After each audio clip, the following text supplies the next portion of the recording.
همراهان عزیز همیشگی من، درود و صد درود. حالتون چطوره؟ امروز اومدم کاسکو و اومدیم قسمت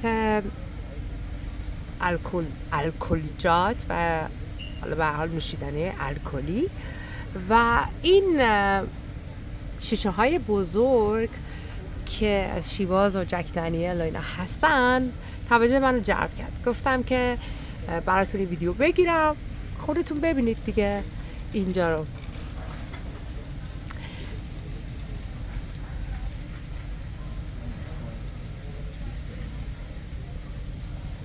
خدا وکیلیش سایز بزرگ مثل این ابسولوت و آریش فیسکی دیده بودید؟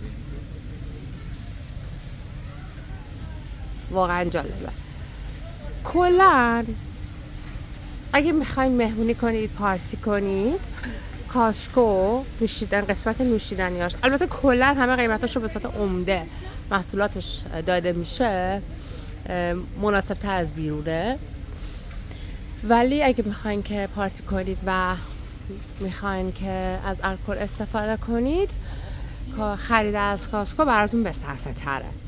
میبینید که انواع اقسام درینک‌ها رو داره، الکلیجات رو داره و با قیمت‌های مناسب تر و سایزایی هم که اینجا پیدا میشه خیلی متفاوت تر از مغازه‌های بیرونه.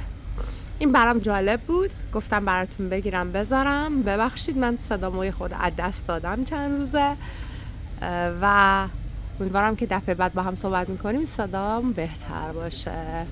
خب روزتون بخیر و فعلا خدا نگهدار.